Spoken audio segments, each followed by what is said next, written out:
मंत्रालय भवन के तल पर आज पहली बार इस आपके कक्ष में आपका स्वागत है। आज एक विशेष प्रयोजन से लिए आप सबको मेरे लोकतंत्र के सभी चौथे प्रहरियों को याद किया है। अनेक समय से आपकी अनेक बार क्वेश्चन होते थे यूसीसी समान नागरिक संहिता का क्या होगा। उसी संबंध में आज आपसे वार्ता होगी। राजस्थान समान नागरिक संहिता का कानून लाने की तरफ राजस्थान सरकार ने अपने कदम बढ़ाए हैं। हमारे संविधान के भाग 4 में और आर्टिकल 44 में directive principles of state policy का वर्णन है। जिस तरह से मूलभूत अधिकारों का वर्णन है, उसी तरह से ये नीति निर्देशक तत्व का भी वर्णन है। और उसमें सरकारों के लिए ये नियम बनाए गए हैं, अपेक्षा की गई सरकारों से कि वो समस्त नागरिकों के लिए अपने प्रदेश और देश में एक समान सिविल संहिता का गठन करे, निर्माण करे, बनावे और उसका इम्प्लीमेंटेशन भी हो। और इसी के तहत राजस्थान सरकार ने भी यूनिफॉर्म सिविल कोड, जिसका नाम राजस्थान यूनिफॉर्म सिविल कोड दिया है, समान नागरिक संहिता, राजस्थान समान नागरिक संहिता बनाने की ओर बढ़े हैं। इसका तात्पर्य है कि देश और प्रदेश में रहने वाले सभी नागरिकों के लिए एक समान कानून होना चाहिए, क्योंकि प्रदेश और देश में विभिन्न धर्मावलियों के लोग, जातियों के लोग, संप्रदाय के लोग रहते हैं और अपने अपने अलग अलग कानून है। चाहे वो विवाह या तलाक से संबंधित है, चाहे वो उत्तराधिकार से संबंधित है, चाहे वो संपत्ति को धारण करने से संबंधित है, चाहे वो गोद लेने या देने से संबंधित है, और अनेक व्यक्तिगत मतांतर भी है। उन सब के स्थान पर एक समान नागरिक संहिता का कानून लाया जावे और उसके बाद चाहे हिंदू कोड बिल हो, चाहे मुस्लिम पर्सनल लॉ हो, उनका पालन नहीं होकर के वो समाप्त हो जाएंगे और उसके स्थान पर राजस्थान नागरिक समान कानून जो लागू हो जाएगा, यूसीसी लागू हो जाएगा। और ये अलग अलग व्यक्तिगत कानून जो हैं वो संबंधित हो जाएंगे और पूरे देश और प्रदेश में, देश में बनाने तो देश में, अभी हमारे प्रदेश की बात कर रहे हैं, हमारे प्रदेश में एक समान नागरिक संहिता कानून लागू हो जाएगा। इसके पीछे जैसा मैंने अभी बताया कि आर्टिकल 44 में जो हमारा दायित्व दिया गया, सरकारों का दायित्व दिया गया, उसकी पालना है। और साथ ही साथ ये जो हमारा डीपीएसपी है, डायरेक्टिव प्रिंसिपल्स ऑफ लॉ या नीति निर्देशक तत्व, ये संवैधानिक बाध्यता का पालन करना भी सरकारों का दायित्व है।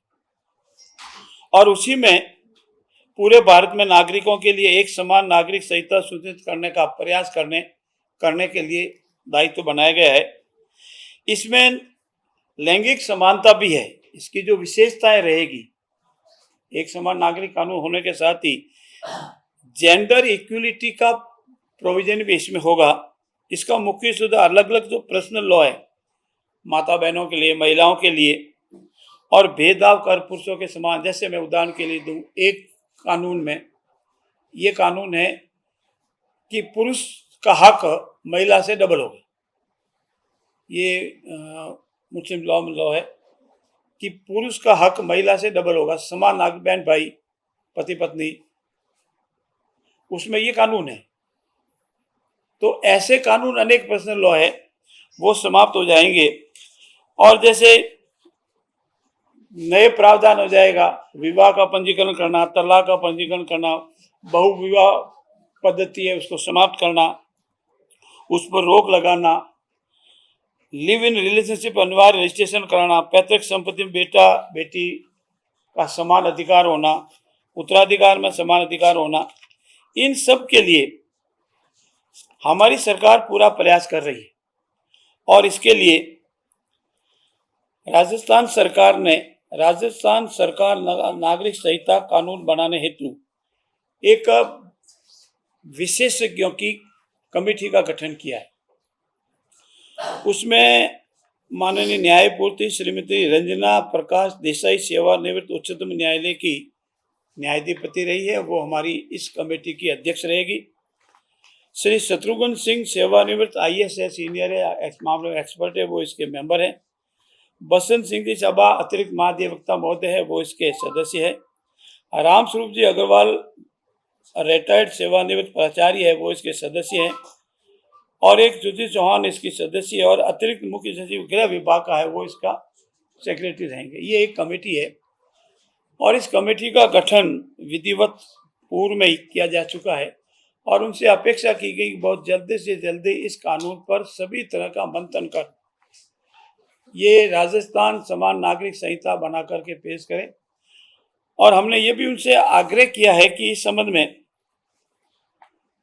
देश के विभिन्न राज्यों में कानून बने हैं, जिसमें उत्तराखंड में सबसे पहला कानून बना और देवभूमि में इस यूजीसी को लागू भी कर दिया गया है।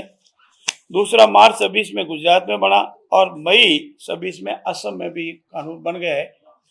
और असम वाला कानून अभी माननीय महामहिम की स्वीकृति उस पर मिलनी बाकी है, बाकी में सभी कानून लागू हो गया है। इसमें विशेषता हमारे ये भी रहेगा कि जो हमारी शेड्यूल्ड ट्राइब्स एरिया है और उनके जो व्यक्तिगत रीति रिवाज है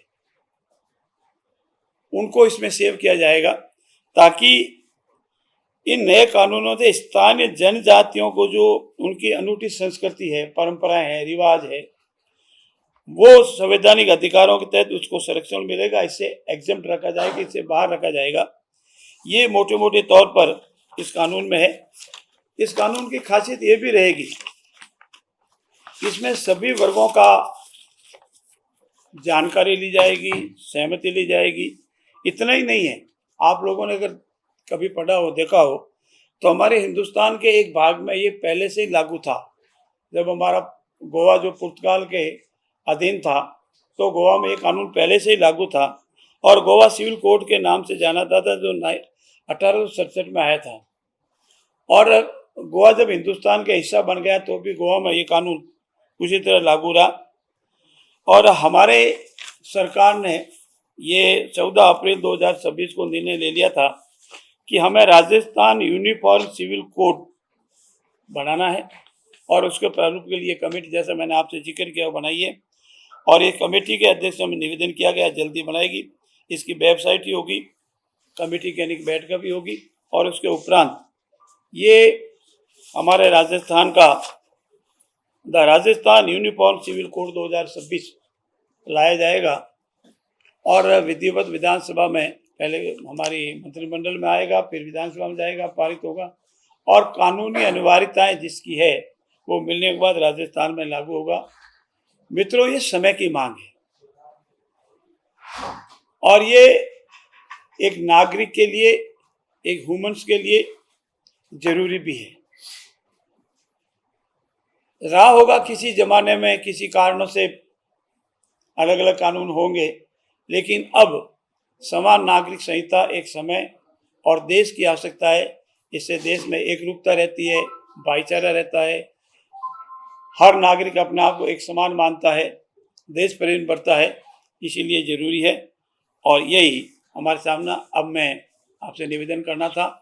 मैं मेरे साथी, मंत्रिपरिषद के साथी वरिष्ठ आदरणीय जवाहर जी मैडम साहब से अनुरोध करूंगा, वो भी अपनी बात इस राजस्थान यूनिफॉर्म सिविल कोड के संबंध में आपके समक्ष रखें। मैं आप सभी पत्रकार साथियों को विस्तृत रूप से इस यूनिफॉर्म सिविल कोड के संबंध में जानकारी दी है।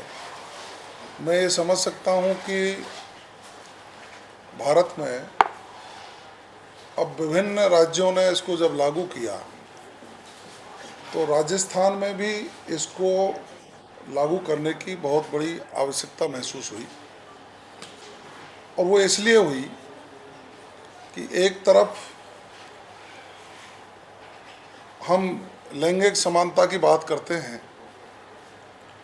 महिला अधिकारों की बात करते हैं, और दूसरी तरफ विभिन्न धर्मों में महिलाओं के और पुरुषों के संबंध में अलग अलग तरीके के कानून बनाए हुए हैं, जिससे एक और महिलाओं के अधिकारों का हनन और देश में जो कानून प्रतिपादित हैं उनके संबंध में अलग तरीके की व्यवस्थाएं, तो जगह जगह सामाजिक असंतुलन और प्रश्न खड़े हो रहे थे कि आखिर भारत एक देश है, और भारत एक देश है तो उसमें एक ही कानून की पालना होनी चाहिए। अब ये पूर्व की जब सरकारें रही तो किसी ने चिंतन नहीं किया, मनन नहीं किया, लेकिन जब आवश्यकता महसूस हुई और देश में और प्रदेश में राष्ट्रवादी सरकारें, उनको जब मौका मिला तो निश्चित रूप से भारत में जन्म लेने वाला प्रत्येक व्यक्ति हो, महिला हो या पुरुष हो,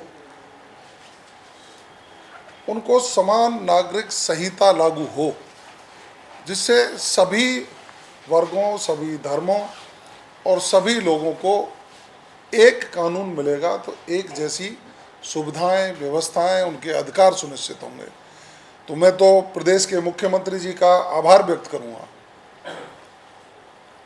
कि उन्होंने ये निर्णय लिया और राजस्थान जैसे प्रदेश में समान नागरिक संहिता यूसीसी राजस्थान के लिए लागू हो, इसके लिए विधेयक बनाने के लिए एक कमेटी का गठन किया है, जिसका उल्लेख माननीय जोगाराम जी पटेल साहब ने आपके सामने किया है। मैं समझ सकता हूं कि ये यूसीसी राजस्थान में लागू होने के बाद एक नई दशा और दिशा प्रदेश को मिलेगी। उस कानून के लागू होने के बाद सभी लोग एक कानून, एक प्रदेश, एक देश के तहत अपनी व्यवस्थाओं को, अपनी कार्यविधियों को और अपने जीवन को सुचारू रूप से संचालित कर पाएंगे। मेरी ओर से पुनः बधाई और शुभकामनाएं माननीय मुख्यमंत्री जी।